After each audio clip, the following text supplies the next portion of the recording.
Masih bersama saya Adini dan kembali kami sampaikan berita Padang hari ini.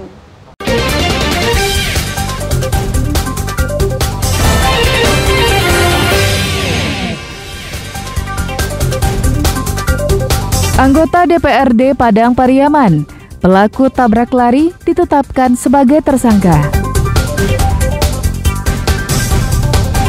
Korem 032 Wirabraja berdayakan Babinsa di setiap daerah untuk olah lahan tidur. Dampak isu beras plastik, omset pedagang di Bukit Tinggi turun hingga 50%.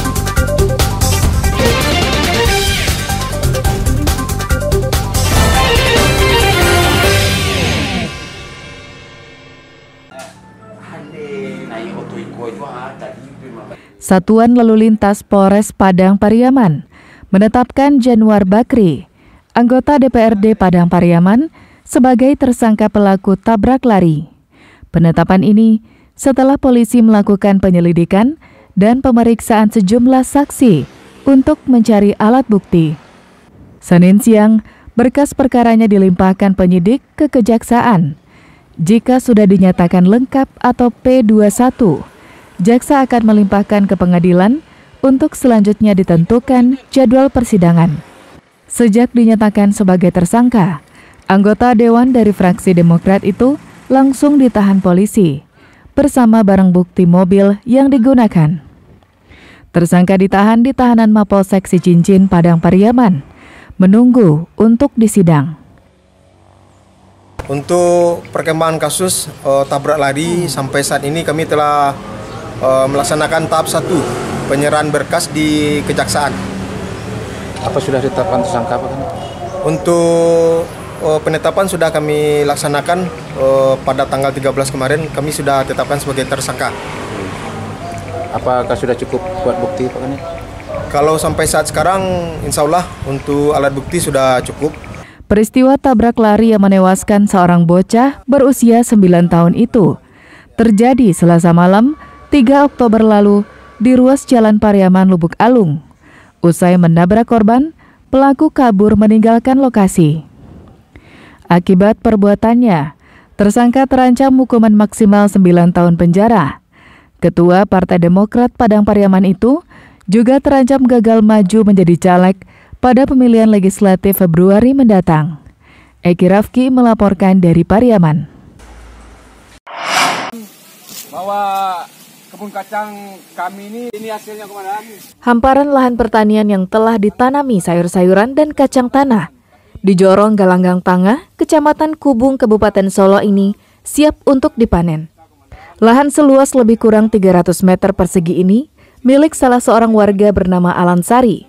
Sebelumnya, lahan ini tidak digarap karena merupakan lahan tidur berkat kerjasama dengan Bintara Pembina Desa atau Babinsa setempat. Lahan ini kini menghasilkan dan siap dipanen. Menurut Alan Sari, dulu ia pernah memanfaatkannya dengan menanam berbagai jenis sayur-sayuran. Namun akibat banjir, sayur yang ditanamnya rusak dan tak bisa dipanen, sehingga menjadi terlantar. Pertama di Januari dulu jagung. Jagung. Ya, jagung. Kemudian? Kena banjir jagungnya, kemudian diulang lagi tanam kacang. Tanam kacang. Harapan saya sangat baik. Ada keuntungan bantuan dari Babinsa, bimbingan, ada bantuan. Berarti sangat mengapresiasi. Sangat mengapresiasi. Tenaga, modal, dibantu. Pemanfaatan lahan tidur ini mendapat dukungan dari Komandan Resort Militer 032 Wirabraja. Kegiatan yang dilakukan prajuritnya diyakini dapat menciptakan ketahanan pangan bagi masyarakat. Apa yang dilakukan Babinsa di Kubung ini akan dijadikan percontohan di daerah-daerah lain di Sumatera Barat. Dari Solo, Garnadi melaporkan.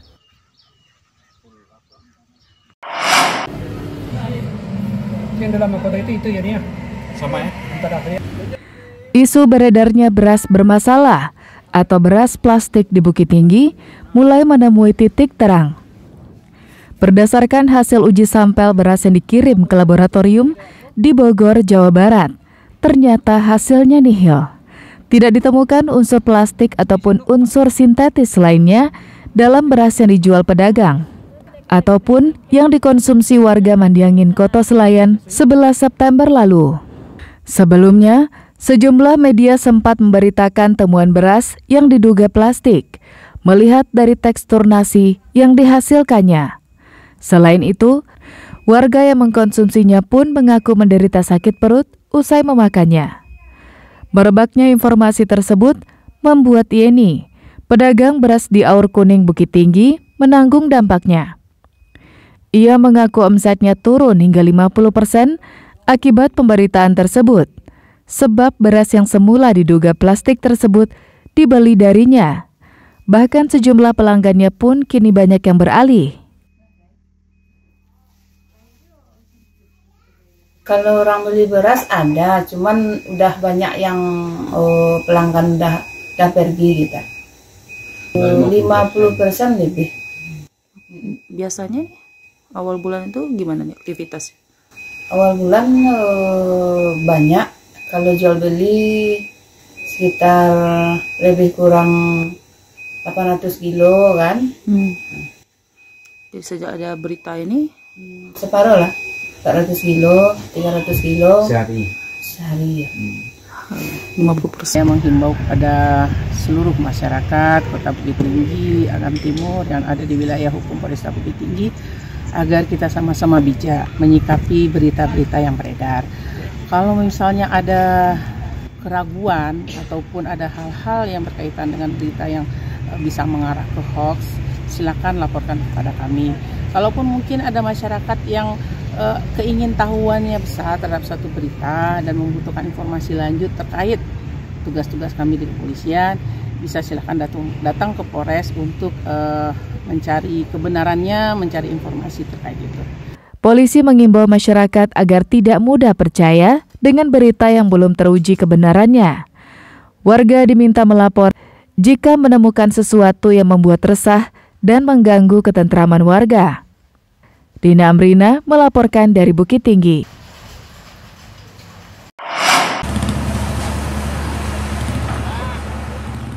Satu gudang penyimpanan barang bekas di kawasan Padang Pasir, Kecamatan Padang Barat, pusat Kota Padang. Senin pagi, ludes terbakar. Api yang berkobar kurang dari setengah jam telah membuat bangunan kayu yang terletak tak jauh dari kantor Gubernur Sumbar itu rata dengan tanah. Petugas pemadam kebakaran dalam beberapa menit sudah tiba di lokasi untuk memadamkan api. Api berhasil dipadamkan sebelum merambat ke rumah-rumah warga. Namun, gudang kayu beserta seluruh isinya ludes jadi arang. Menurut saksi mata, ia melihat api dan asap dari dalam gudang sudah membesar.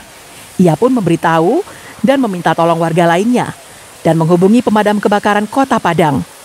4 unit mobil pemadam kebakaran dikerahkan ke lokasi. Langsung membesar, Bang. Itu tempat apa itu, Pak? Tempat barang-barang rongsokan, barang-barang bekas. Masih digunakan atau gimana? Masih digunakan. Masih digunakan. Ya.